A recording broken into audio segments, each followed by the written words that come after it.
Hello, welcome to another episode of Casey Online Learning. This is the third and final part of I Dream of Drop D. So it's I Dream of Drop D part 3. Now, today what we're going to do is just take the idea that we had in I Dream of Drop D part 2, which was our 8th note rhythmic phrase derived from the guitar part from that Rat song, You're in Love, which was this. So it's like 1 and 2 and 3 and 4 and 1 and 2 and 3 and 4 and 1 and 2 and 3 and 4. And now what we're going to do is we're going to double the amount of notes that we play.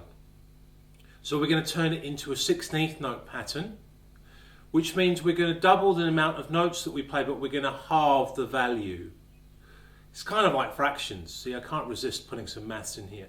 So we're doubling the amount of notes, but we're halving their value because 2 16th notes or 2 semiquavers are equal to 1 quaver or 1/8 note. They take up that amount of time.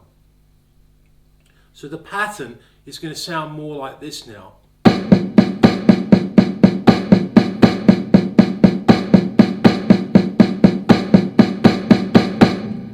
Now what I've done is I've also moved the accent. So the accent now, it's falling on the 1 and the ah. So the 1 E and ah. 1 E and ah, 2 E and 3 E and ah, 4 E and 1 E and ah, 2 E and 3 E and ah, 4 E and. Just makes it a little bit more interesting than keeping all of the accents on the right hand, which strictly speaking would be the case if we were just playing the 8th notes. Okay? So we're mixing it up a little bit, which will make the rhythm more interesting when we move it around the drums. So let's just play it with the click. Now the tempo I'm using on the click is the same as the last episode, 110 BPM, not a fast tempo at all, so you can really hear what I'm doing with the sticking. So the first thing I'm going to do is I'm just going to play the 16th notes along with that tempo so you can hear the sticking pattern clearly. So our tempo is like 1 E and a 2 E and a 3 E and a 4 E and a 1 E and a 2 E and a 3 E and a 4 E.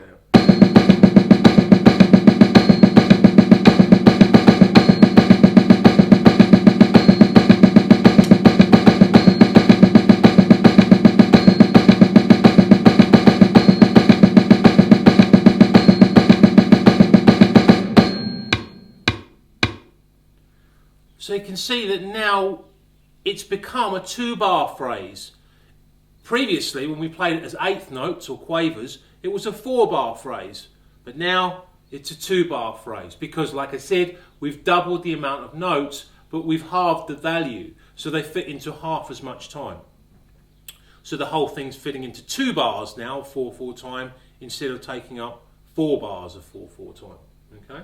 So let's try that again so you can really hear what I'm doing with the 16th notes or the semiquavers. 1, 2, 3, 4.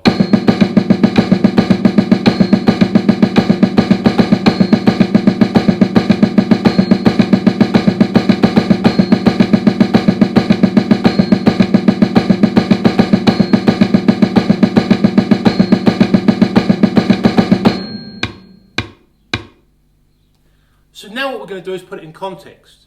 So we're going to play a rhythm, a beat, and then use that as a fill. Okay, so let's try that. 1, 2, 3, 4.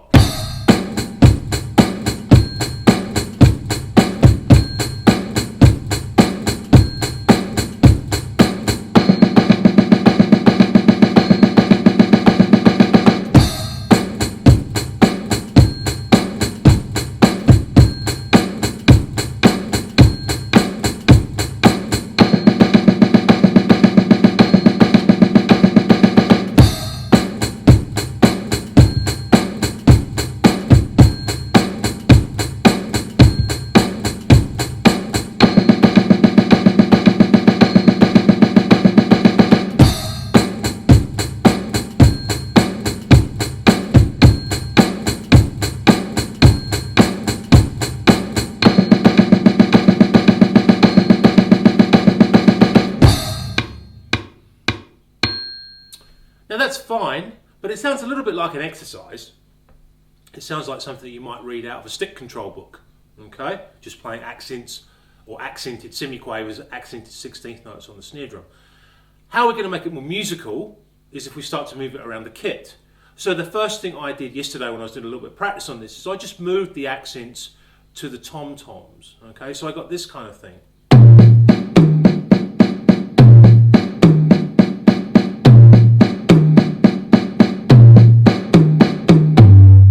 Okay, so we've got 1 E and R2 E and a 3 E and R4 E and 1 E and R2 E and a 3 E and R4 E and ah.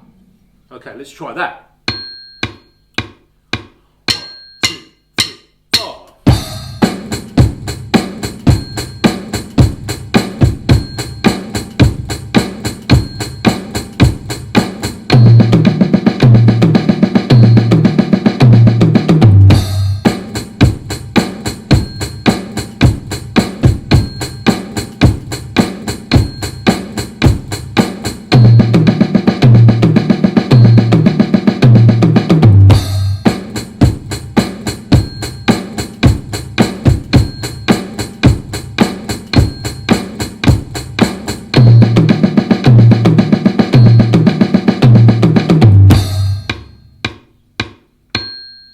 So you can see that's a lot more musical than just playing it on the snare drum. Another idea using the same rhythmic pattern is we can actually play those accents on the cymbals and put the bass drum underneath to add extra oomph. So you get something like this. 1 E and R2 E and 3 E and R4 1 E and R2 E and 3 E and R4 E and like that. So this.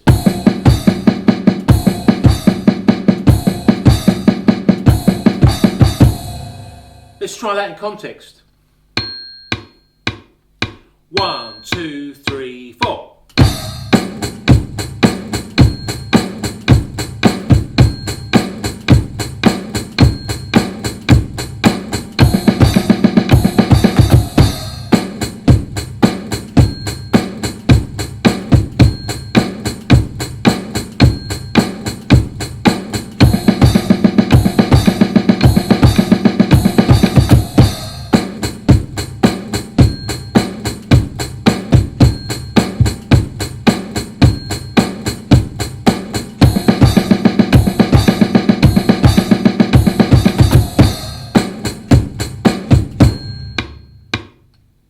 Now you notice that the first time I played that, I just played it as a 1-bar fill.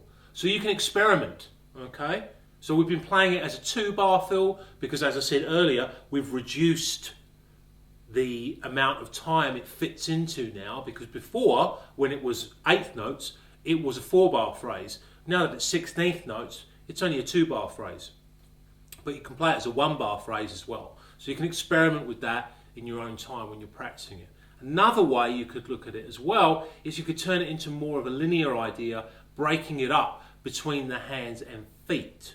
Okay, so you might get something like this.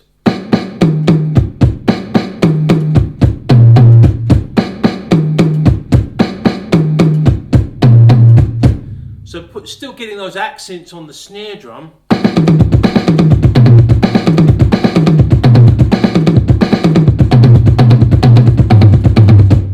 Okay, still keeping that feel, that but phrasing it round the kit. Let's have a listen to that in time with the metronome.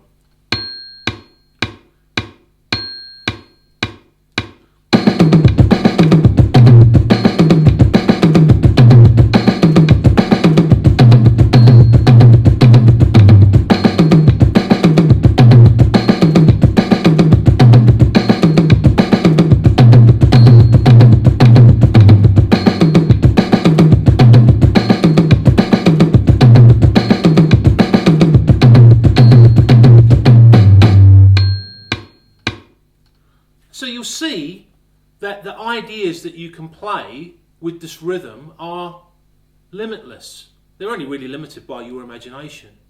And that's the meta lesson here, or the lesson above what we're talking about, It's just that if you're lacking inspiration for your drumming, you can just find any rhythmic phrase, and it doesn't have to be played on the drums. It can be from, like this example, from a guitar, and you can use it as a starting point to give you some new inspiration. So let's try that thing I just played now with a beat so you can hear it in context. 1, 2, 3, 4.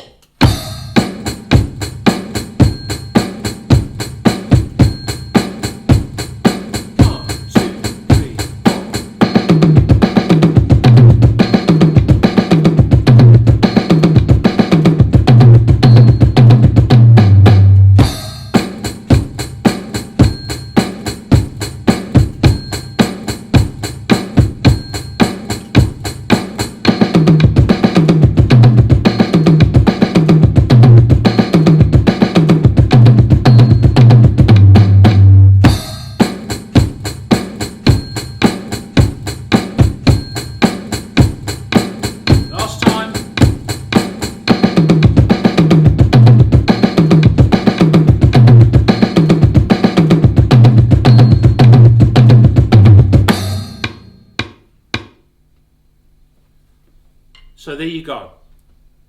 I Dream of Drop D Part 3.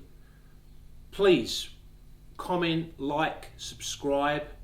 We had some great feedback to the last lesson, which was superb. So the more I get the feedback, the more of the feedback that I get, the more I can, tailor my lessons to what people are after.